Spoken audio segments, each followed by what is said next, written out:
अवतार लिए भगवान विष्णु राजा बलि से भिक्षा में भी 3 पग भूमि मांगते हैं।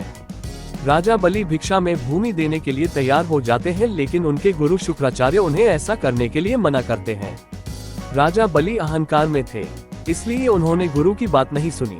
उन्हें लगा कि कोई 3 पग में कितनी भूमि नाप लेगा, और उसमें भी यह वामन है, इसके कद तो वैसे भी छोटे होंगे।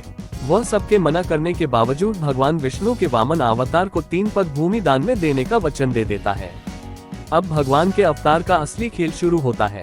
वह अपना पहला पग उठाते हैं तो एक पग में स्वर्ग लोक नाप लेते हैं। जब दूसरा पग उठाते हैं तो संपूर्ण पृथ्वी नाप लेते हैं। अब उनके पास तीसरा पग रखने के लिए कोई स्थान ही नहीं बचता। ये देख बलि चिंतित हो उठता है कि तीसरा पग रखने के लिए वह अब स्थान कहां से लाए, और अगर उसने अपना वचन पूरा नहीं किया तो अधर्म हो जाएगा। आखिरकार बलि ने अपना वचन निभाने के लिए प्रभु को अपना सिर आगे कर देते हैं और कहते हैं, प्रभु आप तीसरा पग मेरे सिर पर रख दीजिए। भगवान विष्णु ऐसा ही करते हैं। बलि की वचनबद्धता देख भगवान विष्णु अत्यंत प्रसन्न होते हैं और पाताल लोक का स्वामी बना लेते हैं और देवराज इंद्र को उसका स्वर्ग भी लौटा देते हैं। ये श्रीमद् भागवत कथा का 5वां दिन कनावा बीकापुर अयोध्या में श्री महेश तिवारी के यहाँ चल रही है, जिसके कथावाचक श्री अरविंद तिवारी जी है। तो मेरे द्वारा दी गई चीज का कोई अर्थ ही नहीं रहेगा। इसलिए हे वह तुम्हारे पास जो चीज हो तुम उसे मांगो, जो भी मांगोगी वो मैं दूंगा। कई बार तो माता लक्ष्मी ने इनकार किया, लेकिन महाराज बलि जिद पर आ गया, नहीं महाराज तुमको कुछ मांगना होगा। तब माता लक्ष्मी ने कहा, भैया अगर देना चाहते हो तो उसी बड़े द्वारपाल को मुक्त कर दो। जैसे कहा द्वारपाल को मुक्त कर दो, वैसे महाराज को सबको से कहा बहन उस द्वारपाल से तेरा क्या संबंध। जैसे ये कहा वैसे माता लक्ष्मी के स्वरूप में आ गई। जैसे माता लक्ष्मी के स्वरूप का दर्शन किया वैसे महाराज प्रकृत हो गया, तुरंत अपने आंसू सूझा आगे आगे महाराज बोल चला, पीछे पीछे माता लक्ष्मी चले। और जैसे सुतन लोग के मुख्य द्वार पर खड़े हुए पहरा दे रहे भगवान ने महाराज बलि के साथ लक्ष्मी को आते हुए देखा, वैसे वो भी मुख्य द्वार पर चतुर्भुज स्वरूप में प्रकट हो गए। आज महाराज बलि ने माता लक्ष्मी और चतुर्भुज रूपधारी भगवान विष्णु के साथ सुतन लोग के मुख्य दरवाजे पर उनकी आरती उतारी, उनका वंदन किया। भगवान नारायण ने उसको हुए साथ से बता दिया, तुम्हारी ज्ञान से प्रसन्न हो और इस समय सुतन लोग का राज करो। क्या चीज मनोत्तर में मैं अपने हाथों से तुम्हारा राज्याभिषेक देवराज इंद्र के ऊपर करूंगा। ऐसा कहकर के हुए साथ से बात करके भगवान नारायण माता लक्ष्मी के साथ क्षीर सागर को लौट आए। बोले वृंदावन बिहारी लाल की जय, गोविंद जय जय गोविंद सप्तम। देखिए दसम स्कंद की कथा प्रारंभ हुई तो पहला संबोधन श्री सुखदेव महाराज ने राजा परीक्षित से क्या कहा। पहले तो राजन राजन कहते थे, लेकिन जब 10वें स्कंद में भगवान कृष्ण के बारे में पूछा तो श्री सुखदेव को पहला संबोधन राजा परीक्षित लिखा कर रहे हैं। अब राजा परीक्षित राजा नहीं रह गया था, अब राजा से राज ऋषि हो गया। संबोधन क्या दे रहे हैं, सम्यक व्यवस्था बुद्धि तव राजर्षि सत्तम।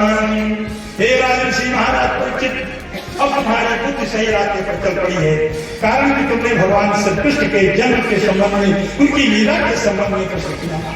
इस कथा को सुनने से 3 लोगों को फायदा हुआ करता है। जो कथा का पत्ता हुआ करता है, जो कथा का श्रोता हुआ करता है, और जो कथा में बीच प्रेक्षक हुआ करता है, ये कथा 3 लोगों को पवित्र किया करती है। कहा राजर्षि महाराज परीक्षित, एक समय की बात है कि पृथ्वी पर नाना प्रकार का अत्याचार बढ़ गया, पापाचार बढ़ गया। तो पृथ्वी देवताओं को साथ लेकर के ब्रह्मा के पास गई। देवताओं ने ब्रह्मा जी से पृथ्वी पर हो रहे अत्याचार का निवेदन किया। ब्रह्मा जी ने देवताओं की बात में तत्व देखा। सारे देवताओं को साथ लेकर के ब्रह्मा जी क्षीर सागर के किनारे गए और वही क्षीर सागर के किनारे खड़े होकर के बेतार के तार से विष्णु भगवान से संबंध बनाया और पृथ्वी पर हो रहे अत्याचार का निवेदन ब्रह्मा जी ने विष्णु भगवान से किया। तो जो सूचना, जो बातें भगवान विष्णु ने ब्रह्मा जी से कही, वही बात ब्रह्मा जी ने गौरवधारी पृथ्वी से और देवताओं से कही। गिरम समादो गगने समीरिताम, गिरम समादो गगने समीरिताम। कहा गिरं समाधो गगने समीलितान् निशम्य वेदाति दशान्वाचः गां पौरुषीमे शिल्तामरा पुनर्विधीयतामासु तथैवाचिरम्। हे देवताओं, अभी अभी भगवान विष्णु के पास से जो सूचना हमको मिली है उसी बात को मैं आप लोगों को बता रहा हूँ। पृथ्वी पर हो रहे अत्याचार की पूरी जानकारी भगवान विष्णु को है। वो है कि शीघ्र ही मथुरा के रहने वाले वसुदेव और देवकी के यहाँ अवतार धारण करने आ रहे हैं। लेकिन सुनो देवताओं, उनके अवतार लेने से पहले, भगवान के अवतार लेने के पहले भगवान नारायण की एक कला से अनंत जी का अवतार होगा। अनंत जी के अवतार ले लेने के बाद भगवान की योगमाला परात्मा भगवती जगदम्बा भगवती दुर्गा का अवतार होगा। इन दोनों अवतारों को ले लेने के बाद अपनी पूर्ण कला से भगवान नारायण वासुदेव श्री कृष्ण मथुरा के रहने वाले वसुदेव और देवकी के यहाँ वो अवतार धारण करेंगे।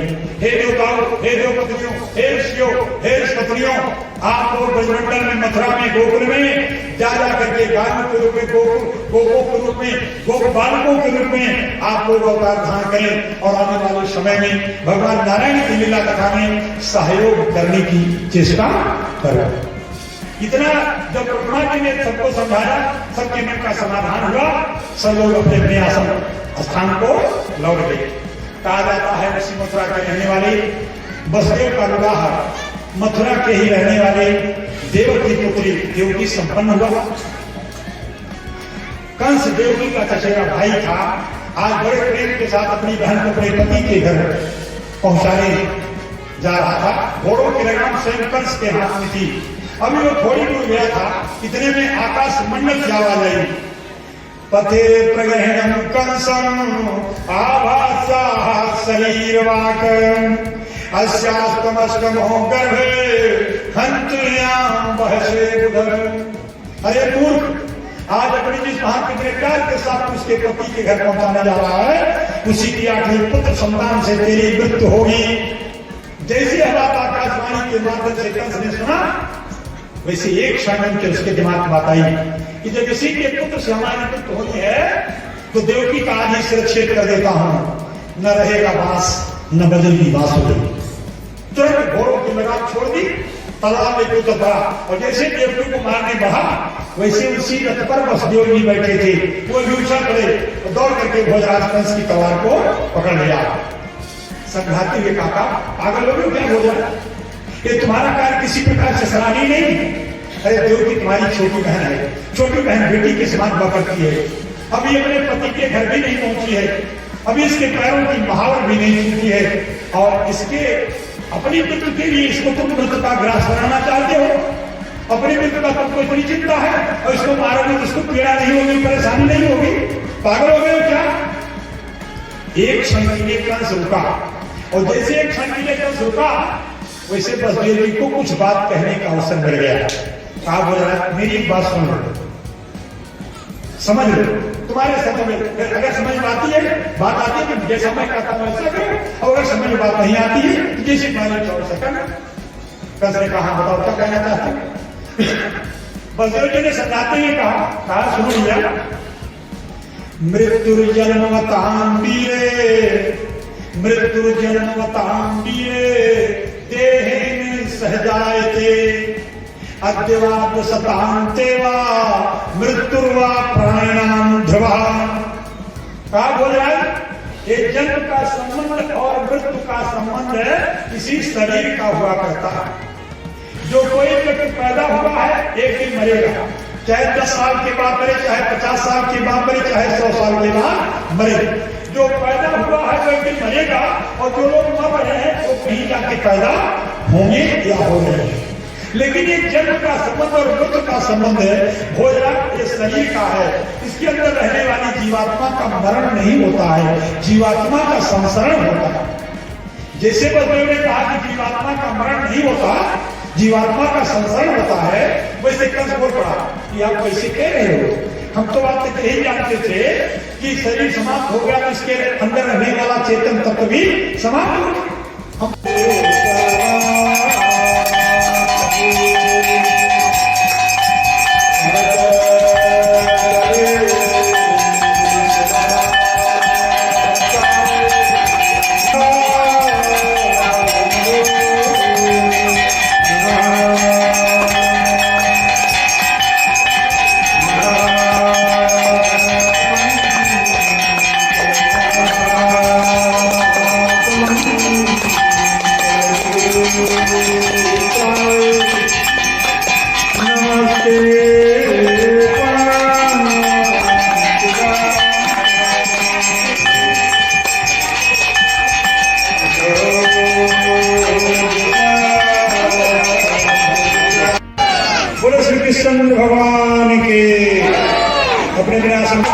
आरती कृष्ण गौरी भैया की आरती कृष्ण कन्हैया की आरती कृष्ण चंद्र के गौरी भैया की आरती कृष्ण